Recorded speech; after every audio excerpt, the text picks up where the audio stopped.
2019년 10월 22일 경제대공황과 닮아 있는 지금 2018년도인데 12월 28일이잖아요. 며칠 뒤면 2019년이고 제가 이 29년과 19년을 한 마지막 그 자리를 맞춰보려고 이제 2019년으로 일단 해봤습니다. 해봤고 그러면 딱 이제 90년 만인가요? 예, 100년은 안 되고 90년 만에 이런 또 경제대공황이 다시 한번 올 수 있는 그런 시기가 된 건데 물론 이 부분에 대해서 2008년도 서브프라임처럼 그 위기를 잘 극복할 수 있을 것이다 라고 얘기하시는 분들도 있습니다.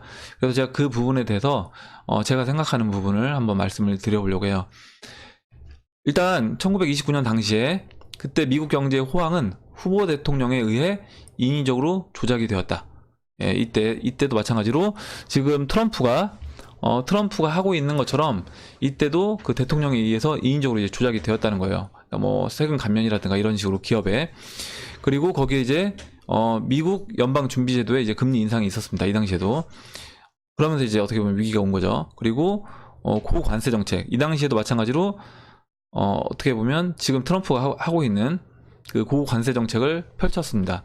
그리고 당시에 이제 기업 상황이 어떠냐면 그때는 이렇게 지금처럼 자사주 매입이 아니라 모회사가 이제 자회사를 만들고 다시 자회사는 모회사의 주식을 사는, 그래서 어떤 게 이제 모회사가 되는지 모르겠는 그런 식으로 이제 계속 회사를 만들고 그 회사로 다시 주식을 사면서 주식을 끌어올렸다는 거예요. 그리고 이때 당시도 마찬가지로 1921년도부터 1929년도까지 거의 8년 동안 주식시장이 상승을 했습니다.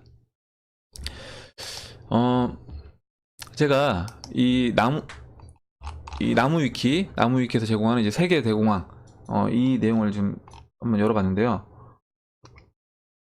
이때 이렇게 사람들이 나와서 시위를 하고 일자리를 달라고 시위를 하고, 굉장히 유명한 사진이에요. 경제 대공황과 관련된 굉장히 유명한 사진입니다.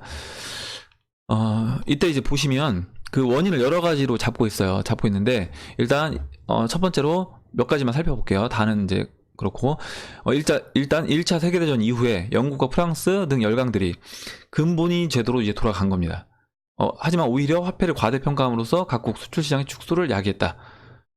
이렇게 결과적으로 이 근본위 제도에서 더 이상 경제 성장이 안 되고 경제가 이제 침체를 맞으면서 근본위제를 어떻게 보면 멈추게 되는 경제 대공황이 그런 계기가 되는 거죠. 그리고 일본으로 인한 과도한 보호 무역론, 아까 이제 그 고관세 정책, 지금 트럼프가 하고 있는 이런 보호 무역론이 대두됐다. 예, 그래서 이 당시에 이제 실제로 미국의 스무트 홀리 관세법과 근린 궁피파 정책은 근시안 정책의 대표로 손꼽힌다. 이런 식으로 됐고, 그 다음에 또 이제 수요와 공급에 이게 가위 사태라고, 가위 이제 시저스 크리시스라고 해서 가위는 이제 수요와 공급 곡선의 기울 극대화를 의미한다. 그래서 농산물 가격 하락과 공산품 가격 상승의 결과 이런 일이 이제 발생됐다라는 것도 있고요. 그 다음에 또 독일의 초인플레이션, 1차 대전 후 독일의 경제적 부흥을 막고자, 죄송합니다. 이거 좀 크게 할 걸 그랬네요. 네, 글자가 안 보이실 것 같은데, 네, 4번 독일의 초인플레이션. 그 독일의 1차 세계대전 후에 베르사유 조약에서 영국, 프랑스 등 막대한 배상금을 요구했고, 그 바이마르 공화국은 돈을 마구 찍어냈죠. 화폐를 마구 찍어내서 이제 하이퍼 인플레이션으로 갔습니다. 근데 지금 보면 베네수엘라라든가 아르헨티나라든가 지금 전 세계적으로 터키라든가 이란이, 이제 물론 터키와 이란은 아직까지 하이퍼 인플레이션은 아니지만 지금 이제 인플레이션이 어떻게 보면 여기서 좀만 더 넘어가게 되면 하이퍼 인플레이션으로 갈 수 있는 그런 상황이 있어요. 그리고 이제 또 하나 뭐가 또 비슷하냐면 그 구산업, 1, 2차 산업에서 신산업, 소비재 등으로 변혁하는 그 당시에 시기였다라는 겁니다. 그래서 지금도 이제 3차 산업에서 4차 산업으로 이제 넘어가는 그런 시기와 어떻게 보면 맞물려 있다라고 보고 있어요. 그래서 이제 제가 이제 그 보는 부분을 한번 여러분들한테 이제 말씀을 드릴게요. 일단 다우 지수가 이 당시에 어떻게 움직였냐면 1900, 지금 이 회색으로 보이는 부분이 침체를 나타냅니다. 침체를 나타내는데 보시면 이제 20년도, 21년도에 바닥을 찍고요. 69에서 이때부터 이제 미국 주식시장이 상승을 합니다. 상승을 언제까지 상승하냐면 29년도까지 거의 8년 동안 상승해요. 중간중간에 이거 침체라고 하는데 사실 69에서 시작해서 여기 이제 90까지 올라왔다가 뭐 100까지 올라왔다가요. 100에서 이제 뭐 90까지 빠진 거니까 사실 이 영역, 그러니까 1924년도, 23년도를 침체라고 보기는 저는 힘들 것 같아요. 그러면 결과적으로 21년도부터 거의 8년 동안 주식시장이 이제 호황을 누렸다는 거죠. 그리고 지금 다우 지수도 마찬가지로 보시다시피 2008년도 서브프라임이 일어난 이후에 다우는 지속적으로 이제 상승을 했습니다. 상승을 해서 2008년도부터 지금 2018년도까지 이제 10년 동안 다우 지수가 어떻게 보면 계속 상승을 했습니다. 물론 중간에 이제 2016년도에 이렇게 15년도 말 이렇게 한번 꺾였던 적이 있긴 하지만 사실 이제 뭐 이거를 침체라고 얘기하기는 전 어렵다고 보면 결과적으로 다우 지수도 10년 동안 상승을 했다. 그럼 이제 다우 지수 움직임도 그 29년도, 21년도부터 29년도에 있었던 그때 이제 경제 대공황 시절과 너무 흡사하다는 거죠. 다우 지수의 움직임도 이렇게 장기간 경기가 이제 좋았던 적이 없었던 건데, 그리고 이제 여러 가지 아까 제가 보여드렸잖아요. 뭐 하이퍼 인플레이션을 겪고 있는 나라들, 그리고 이제 금리 상태, 그리고 이제 지금 트럼프와 그 당시에 후보 대통령 해서 어떤 고관세 정책이라든가 여러 가지가 29년도와 지금 2018년도, 19년도가 너무 닮아 있다라고 저는 보고 있습니다. 거기에 플러스해서 지금 기업들이 그 당시에는 아까 말씀드렸던 것처럼 모회사가 자회사를 만들어서 그 자회사가 다시 모회사 주식을 사는, 이러면서 계속 그냥 그 주식이 계속 가니까 그러니까 주식회사만 만들어서 서로 주식을 사게 만들면 회사 가치가 계속 올라가는 거예요. 그런 식으로 이제 계속 버블을 만들었다는 거죠. 그 당시에도 이제 금리는 지금처럼 이제 어떻게 보면 거의 바닥을 쳤던 거고요. 지금 제가 이 차트를 한번 보여드릴게요. 보시면 이제 이 금리입니다. 금리 차트인데 1920년도 바닥에서 이렇게 올라왔고 지금 다시 금리가 보시면 1981년도에 거의 20% 육박하는 금리였어요. 미국이 19 정도 되니까 20이 육박한다고 하고, 이 금리 상태에서부터 80년도부터 지금 현재 거의 38년 동안 금리를 계속 인하를 했습니다. 지속적으로 추세가 인하를 하면서 중간중간에 인하했다가 인상했다가 인상하면서 침체가 일어나면 다시 인하를 하죠. 인상하고 인하하고 이렇게 하면서 결과적으로 뭐냐면 금리를 계속 낮춘 거예요. 추세적으로 계속 낮췄습니다. 그리고 금리가 제로가 됐죠. 그리고 지금 다시 이제 금리가 이제 인상이 됐습니다. 다시 인상이 됐는데, 지금 이제 인상이 된 게 제가 이제 그러니까 뭐냐면, 그 2008년도처럼 돈을 풀면 2008년도 이때 돈 풀어서 경기를 다시 이제 활성화 시켰죠. 침체 국면을 벗어났습니다. 근데 이때 금리만 인하해서 벗어났냐? 그렇지 않다라는 거죠. 이 당시에 금리 인하로도 이게 경기가 살아날 그 기미가 안 보이자 어떻게 했어요? 돈을 풀었습니다. 돈을 어떻게 보면 2008년도 이제 서프라임이 지나고 돈을 양적 완화를 세 차례에 걸쳐서 이렇게 어마무시하게 했어요. 이렇게 보시면 거의 뭐 4배 가까운 돈을 풀어냈습니다. 그러면 사실 이 당시에 경기가 침체가 왜 일어났느냐 보면 그동안 이제 풀렸던 돈의 양, 아까 이제 제가 금리를 보여드렸잖아요. 돈을 계속 풀어서 자산 가치들이 계속 올라갔어요. 부동산이든 뭐 주식이든 계속 올라갔습니다. 근데 그 상태에서 금리를 이렇게 인상하니까 돈을 다시 회수하니까 땡기니까 어때요? 자산 가치가 이제 떨어지는 거죠. 자산 가치가 떨어지면서 침체 국면으로 가는 겁니다. 그래서 침체 국면이 되니까 어떻게 해요? 다시 돈을 풀었던 거죠. 이렇게 해서 이제 벗어나고, 근데 이걸로도 벗어나지 못해서 제로 금리로도 안 되기 때문에 어떻게 했냐면 돈을 이렇게 양적 완화를 통해서 풀어낸 겁니다. 풀어냈어요. 이 엄청나게 풀린 이 달러를 가지고 어떻게 보면 다시 지금 아까 보여드렸던 10년 동안 미국 주식시장이 계속 펌핑 돼서 끌어올라온 겁니다. 주식시장뿐만 아니라 부동산 시장도 그와 같은 원리로 올라온 거죠. 거기에 지금 미국만 풀었나요? 중국도 미국의 뒤질세를 계속 풀었습니다. 일본도 마찬가지예요. 일본도 엔화를 계속 풀어서 자국 내 주식을 계속 매입하면서 계속 그렇게 버블을 만들었죠.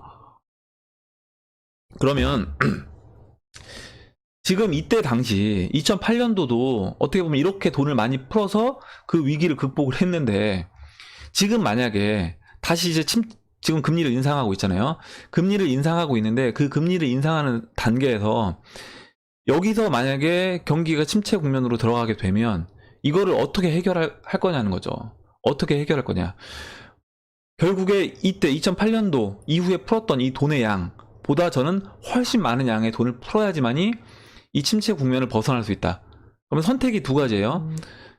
이때 당시 풀었던 돈의 양보다 훨씬 많은 돈의 양을 풀어낸다 라고 하면 당연히 이제 그때는 저는 이 달러의 가치는 0으로 급격하게 이제 수렴해야 된다. 그러면 그 얘기 뭐냐면 다시 자산이 엄청나게 버블로 일어나면서 지금 몇 개 나라가 하이퍼 인플레이션을 겪고 있는 몇 개 나라는 결국에 그러니까 미국을 중심으로 해서 미국이 겪을 하이퍼 인플레이션을 겪을 그 인플레이션을 전 세계로 이제 수출을 한 겁니다. 달러가 기축 통화이기 때문에 그 인플레이션이 수출이 된 거예요. 그래서 지금 어떻게 보면 그 각 나라의 그 통화가 약세인 국가들은 어쩔 수 없이 그 하이퍼 인플레이션으로 이제 갈 수밖에 없는, 미국이 이제 뒤를 봐주지 않으면 예, 그렇게 된 겁니다. 그래서 이제 일단 지금 이 상황을 극복하기에는 이때 풀렸던 2008년도 이후에 풀렸던 돈의 양보다 훨씬 많은 돈의 양이 풀려야 된다. 그렇게 되면 결과적으로 이번에는 그 위기를 저는 이게 과연 극복할 수 있을까 싶고, 지금 금리 인상은 제가 이제 계속 말씀드리잖아요. 왜 뭐가 다르냐? 야 그때처럼 또 돈 풀면 되지 않냐? 이렇게 생각하시는 분들 있습니다. 있는데 그렇지 않다라는 거예요. 그렇지 않은 게 뭐냐면 이때 당시는 이제 0이라는 금리까지 갈 수 있는 그래도 이 공간이 있었어요. 여유가 있었습니다. 근데 지금 어때요? 여기서 이제 금리를 인상한 다음에 내리면 이제 마이너스까지 가야 되는 거예요. 마이너스를 간다고 하면 그 국채를 누가 사주냐는 거죠. 그 마이너스 금리에서 미국 국채를 사줄 사람이 없다는 거예요. 제가 봤을 땐. 그러면 보세요. 지금 미국 국채를 한번 제가 보여드릴게요. 미국 국채, 예. 10년 만기 국채 차트를 보여드리면, 제가 이것도 이제 몇 번 보여드렸는데, 이 국채 차트를 로그를 적용 안 하면 아직 추세가 안 깨진 것처럼 보입니다. 근데 로그를 적용하면 추세가 깨졌어요, 이미. 그 추세가 깨졌다는 얘기 뭐예요? 아까 보였던 이제 금리가 더 이상 이제 0으로 내려갈 수 없기 때문에 금리가 이제 반등을 해서 추세를 바꾼 것처럼 저는 국채도 마찬가지라고 보고 있습니다. 국채도 추세가 이미 꺾였다. 국채 가격은 앞으로 추세를 이제 계속 하락 추세로 갈 것이다. 그럼 하락 추세로 간다는 얘기는 뭐예요? 결과적으로 금리가 이제 계속 지속적으로 이제 상승을 해야 된다. 라고 이제 말씀을 드리는 겁니다. 잠시만요. 제가 보여드릴게요. 예, 로그가 적용이 됐고요. 보시면 미국 10년물 국채인데 차트를 보시면요. 이거예요. 제가 왜 이번엔 다르다라고 얘기하냐면 그 전에 예를 들어서 그 전의 위기들은 이런 식으로 국채 가격을 올릴 수 있는 이런 공간이 있었습니다. 근데 이제 여기서 뭐냐면 꺾였다는 거예요. 국채 가격이 꺾여서 이제 이 추세가 꺾였기 때문에 앞으로 국채 가격은 지속적으로 하락해야 된다. 그 얘기는 뭐예요? 금리는 앞으로 이제 지속적으로 어떻게 보면 올라가야 되는 상황이라는 거예요. 그러니까 이제 제가 미국 금리 이제 보여드렸던 것처럼 이 하락 트렌드가 끝나고 이제 상승 트렌드로 가야 된다는 거예요. 이 1900 경제 대공황이 끝나고 금리가 상승 트렌드로 갔던 것처럼 그 트렌드로 가야 되는데, 결국에 이 사이클은 지금 90년 사이클인 겁니다. 90년 결과적으로 90년 동안 이렇게 한 사이클을 크게 그린 거예요. 90년 동안 한 사이클을 크게 그렸고 다시 바닥을 쳤고 다시 이제 한 사이클을 시작해야 된다. 거기에 아까 이제 말씀드렸던 그 당시에 1, 2차 산업에서 그 다음 산업으로 넘어가고 지금 이제 3차 산업에서 4차 산업으로 넘어가는 그 국면에 있기 때문에 제가 이제 오전 방송에서 말씀드렸던 것처럼 한번 좀 뭔가 뭐 직장을 진짜 실업사태, 지금 아까 이제 그 경제대공황에서 막 실업사태 직업을 달라고 하는 그런 사람들 나왔던 것처럼 그런 일이 한번 우리가 겪어야지 저는 이 위기가 이제 끝나고 다시 성장 국면으로 우리가 갈 거다라고 보고 있습니다. 제가 이제 이렇게 쭉 말씀을 드렸는데 지금 결과적으로 그러면 이 위기를 그럼 돈을 더 풀 수는 없고 돈을 지금 더 풀 수 없어요. 더 풀게 되면 이제 하이퍼 인플레이션으로 간다고 제가 말씀을 드렸죠. 돈을 더 풀 수는 없고 근본위로 갈 수도 없는 겁니다. 이 당시에 경제 대공황을 극복한 게 어떻게 보면 뭐 그 뉴딜 정책을 통해서 일자리 창출을 한 것도 있지만 근본적인 건 뭐냐면 그 달러를 이제 금과 근본위제를 폐지하면서 달러 가치를 한 번에 40%를 깎아버린 거예요. 그렇게 되니까 돈이 시중에 많이 풀린 것 같은 이제 현상이 벌어진 거죠. 그러면서 어떻게 보면 갑자기 이제 은행에서도 돈을 막 대출을 해주고 이렇게 되면서 경기가 살아난 겁니다. 그러면 지금도 마찬가지예요. 지금도 이 상황에서 근본위로, 근데 그 당시에는 이제 근본위에서 신용화폐 넘어왔는데 지금 이제 신용화폐에서 어디로 갈 거냐는 거죠. 신용화폐에서 어디로 갈 거냐. 저는 그거를 이제 암호화폐를 보고 있는 겁니다. 갈 수 있는 곳이 없다. 제가 봤을 땐. 그 근본위로 다시 갈 수 없기 때문에 그렇다고 해서 돈을 다시 지금 서프라임 때 풀었던 거, 그 양적 완화 풀었던 걸로 해서 간신히 막았는데 그럼 지금 풀게 되면 거의 이제 차트 자체가 어떻게 돼야 되냐면 제가 봤을 때는 그 네트워크 그 효과 차트 있잖아요. 이렇게 기하급수적으로 늘어나는 그 베네수엘라 볼리바르가 기하급수적으로 이제 달러 대 볼리바르 차트 보시면 기하급수적으로 급등하는 이렇게 차트를 보입니다. 그것처럼 움직일 거라는 거예요. 돈이 그럼 이렇게 풀려야지만 경기가 살아난다고 하면 이건 하이퍼 인플레이션으로 간다라는 겁니다. 미국도 어쩔 수 없는 거예요. 그렇게 되면 결과적으로 그러면 하이퍼 인플레이션으로 가면 최악이기 때문에 그거를 우리가 가지 않기 위해서는 결과적으로 어떤 그 당시에 근본위를 탈피하면서 탈출구를 마련했던 것처럼 지금 이 신용화폐에서 4차 산업으로 넘어가면서 어떤 탈출구가 필요한데 저는 그 탈출구를 암호화폐로 이제 보고 있는 겁니다. 그래서 제가 암호화폐를 보고 있고 일단 지금 뭐 이 기사를 보면서 제가 이제 이 얘기를 이제 어떤 분들이 야 그 100년 전 그러니까 90년 전에 있었던 1919년도와 지금은 다르다. 그때 경제 상황 물론 경제 상황 다르죠. 다른 부분도 있지만 아까 제가 계속 그 비슷한 점들 말씀드렸잖아요. 그와 같이 비슷한 부분도 상당히 많다라는 겁니다. 1929년과 지금 2018년 우리가 살고 있는 2018년 19년으로 넘어가고 있는데 지금 이 상황에 벌어지고 있는 일들이 너무 흡사한 일들이 많다라는 거예요. 이 당시에 결국 그래서 어떻게 했냐면 1929년도 10월 22일 날 이제 주가가 폭락하고 24일 날 JP모건에서 회의를 했대요. 5대 은행가가 모여서 월스트리트를 재생하기 위해서 2억 4천만 달러. 지금 2억 4천만 달러야 얼마 안 되지만 이 당시에 2억 4천만 달러 하면 어마어마하게 큰 돈이겠죠. 인플레이션 생각해보면. 그리고 이 당시에는 어떻게 보면 근본위제였으니까. 근데 어때요? 하루만 반짝 상승하고 다시 이제 재차 폭락했다는 겁니다. 아마 이번에도 침체가 오면 분명히 야 이거 긴급 수혈해야 된다. 이런 얘기가 나올 거고 뭐 물론 금리를 계속 낮추겠죠. 낮추는데도 안 되기 때문에 이런 뭐 비상회의를 할 겁니다. 비상회의를 하면서 2008년도 서프라임 때는 이제 워렌 버핏이 막 돈 대주고 했죠. 근데 그런 식으로 이번에도 또 한다고 하더라도 살아나긴 힘들 거다. 주가가 살아나기 힘들 거다. 그리고 이 당시에 이제 주식 시세 변화량을 보면 아까 이제 미국 그 주가 차트를 제가 보여드렸잖아요. 그 미국 주식 차트 잠시만요. 미국 다우존스 차트 보시면 그 미국 종합주가 지수가 그러니까 우리로 말하면 종합주가 지수가 이 당시에 거의 이제 6분의 1 토막 이렇게 났습니다. 뭐냐면 보시면 고점이 340에서요.